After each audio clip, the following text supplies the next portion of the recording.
Now to the escalating trade war between the U.S. and China. President Trump announced a new 10% tariff this week on another $300 billion of Chinese goods.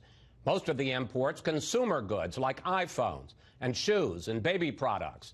The news sent markets tumbling to their worst week of the year, renewing fears of a global economic slowdown.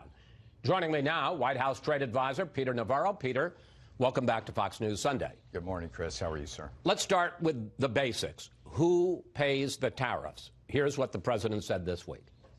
Until such time as there is a deal, we will be taxing the hell out of China. That's all there is, okay? But, Peter, that's just not true. American importers pay the tariffs when Chinese imports into this country go through customs. They pay the tariffs, and sometimes they pass them on to American consumers. True? False, Chris. What we've seen clearly is that China has strategically gamed the tariffs by slashing their prices and by devaluing their currency. Since the tariffs were put in place back in 2018, the Chinese yuan fell by almost 10%. So they have offset virtually all of these tariffs, and the consumers are not seeing any price hikes in any significant way, and it's not showing up in the data. We have core inflation at 1.5%, well below the Fed target. So answer to that is false. We could have a bigger question about whether tariffs in general might cause rising consumer prices, but not in this case. And you notice that people cheered when the president said, get tough on China. I'm looking at Capitol Hill right there. It's one of the few things we have a bipartisan consensus on, sir. But, Peter, the industries that make these goods say that because of the president's tariffs, that the price of consumer goods goes up to customers. I want to put up a couple of statistics. The Consumer Technology Association says with this new round of tariffs, which are going to be overwhelmingly on consumer goods, not things that like steel or whatever that would be parts of products created by American manufacturers, the price of laptops and tablets will rise $50 to $120. Smartphones will cost $70 more. The Tax Foundation says a typical family of four is paying $850 a year more already for the current Trump tariffs and will pay another $350 more for this new round of tariffs. You can argue that the pain is worth it to straighten out our very bad trade relationship with China, but you listen to those statistics, it doesn't seem like you can say that there's no pain, sir. Chris, if you and I were sitting here over a year ago when the tariffs were put in place, you'd be saying the exact same things, quoting the exact same people. These people who are putting out this information are the same multinational corporations that have shipped off our jobs to China. We've lost over 70,000 factories to China, over 5 million manufacturing jobs. I'm just telling you, we're not seeing this in the data. China devalued their currency since we put the tariffs in place by almost 10%. We're talking about putting 10% tariffs on a remaining $300 billion of goods. We're just getting back to where we were before China started manipulating their currency. So you're saying that the Tax Foundation, that the Consumer Technology Association are lying? I'm saying that they said the same kinds of things. These same groups said the same kinds of things when the tariffs began. We're just not seeing it, Chris. But you do raise a good point. Let's suppose that their arguments are right. What are we willing to pay for the Chinese to stop hacking our computers to steal our trade secrets? What are we willing to pay for stopping stealing our intellectual property, forcing technology transfer? And I tell you the reason, there's a number of reasons why the president decided to take the action he did. He has always had the door open to negotiations, but when we don't see reasonable progress, when they renege on the deal, and when they don't keep their promises, they promised, Chris, to stop putting fentanyl in our communities. By the end of this week, over 1,000 people are going to die from made-in-China fentanyl. The president says that's not acceptable. The president says that China can't keep taking us apart. And yes, he's taken swift and decisive actions.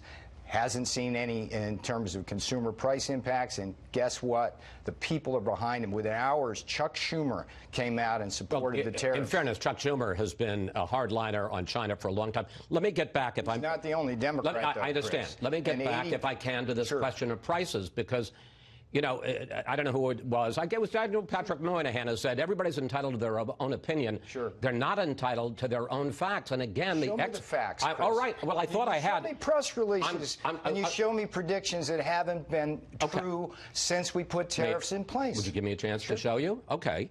Fed Chairman Jay Powell said 26 times on Wednesday that one of the reasons that he was cutting interest rates, 26 times he said, is because of our trade difficulties with China. Here he is.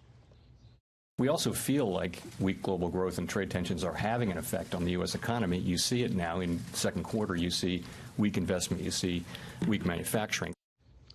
Goldman Sachs reported in May the costs of U.S. tariffs have fallen entirely on U.S. businesses and households, with no clear reduction in the prices charged by Chinese exporters.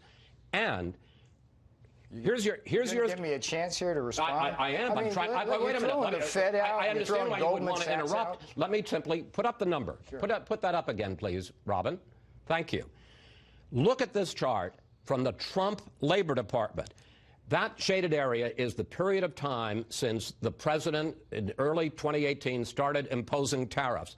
The yellow line shows that the consumer price of tariff goods has risen dramatically since the president started imposing them.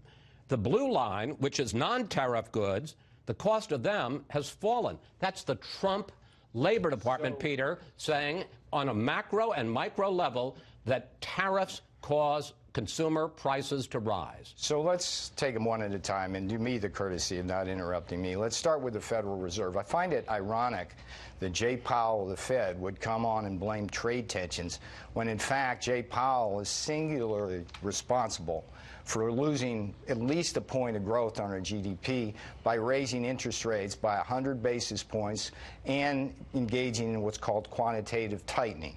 He cost us over a point of growth, and here's why.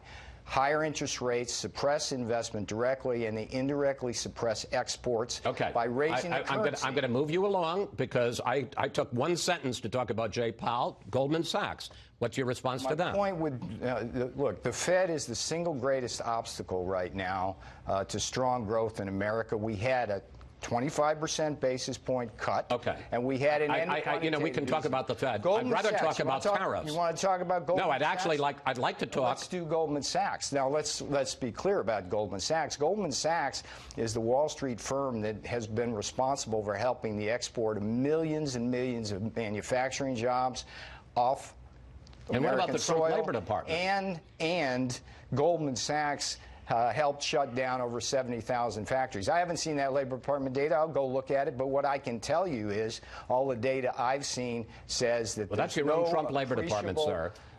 It's not mine. It's the Department of Labor and your stats. I'll look at them. But my point here is it's the Trump administration. Yes, sir. All right, I got a couple of minutes left. Can I move on? Sure, you can. Okay. What do you think are the chances that China will keep this trade war going until after the 2020 election to see who's elected? I think what's important now, Chris, is that we continue the negotiating process. Bob Lighthizer and Steve Mnuchin went to Shanghai. We were planning on having the Chinese come in September. I think the best thing to do is negotiate behind closed doors and not get caught up in the hype. What do they have to do to, obviously the reason, let me just finish, the reason that the president announced this new round of tariffs is because there was no progress in Shanghai. What do they have to do to get the tariffs eliminated? The 7 deadly sins here, basically. It's stop stealing our intellectual property, stop forcing technology transfer, stop hacking our computers to steal our trade secrets, stop dumping into our markets and putting our companies out of business, stop their state-owned enterprises from heavy subsidies, stop the fentanyl, stop the currency manipulation. These are all structural changes. One last question, and we got about a minute left. And you would agree that those are harmful to this economy. And I would absolutely agree. So then the question is, how much as a consumer would you be willing to pay tomorrow to have that stopped if there were consumer impacts? My only question to you, sir. No. I'm answering. That's a reasonable question. I understand. First of all, I get to ask the questions. The point is, you're saying I don't have to pay anything, that it's a free lunch, And I don't believe it is a free lunch. I believe, in fact, there is a cost to it. And maybe we would have a better discussion if we discussed what the real cost is. We're sitting here in a 10-minute interview, and you spend 9 minutes on consumer price index, and you let the Chinese get a free lunch, basically, on all the kinds of economic aggression they engage in. What I'm telling you So let me ask you one last question in the 30 seconds I have left. Given the fact, particularly fentanyl, and I'm particularly sensitive to that the President Xi said to his face in Osaka, we're going to stop the shipment of fentanyl that kills Americans, and they didn't. Why does the president keep calling President Xi such a good man and a good friend? Because he values the relationships he has with world leaders, and he believes that through those relationships we'll get to a better Even somebody that's allowing goods to come through, drugs to come through that kill Americans? So you can go down that route. President Trump values his relationships with world leaders around the world. He views that as an important way to have negotiations. But the bigger issue here is China, and we have bipartisan support for our China policy. The American public support this president. I hope we can rise above partisan politics on this and also do things like pass the U.S.-Mexico-Canada agreement. We will talk about that another time. It's always interesting to have you here, always spirited. Come back and we'll discuss the rest of the trade relationship. I'm glad you're such a comparison shopper. Comparison shopper? On prices. Oh, okay. Well, good. I just think Did somebody do your shopping for you, Chris? When there's a price that is paid, let's talk about it, and let's not pretend there's no price. Just trying to leave on a light note. And, okay. China's paying the burden of the Peter, tariffs. thank you. Thanks for coming in today. We'll be tracking developments this week. Thank you.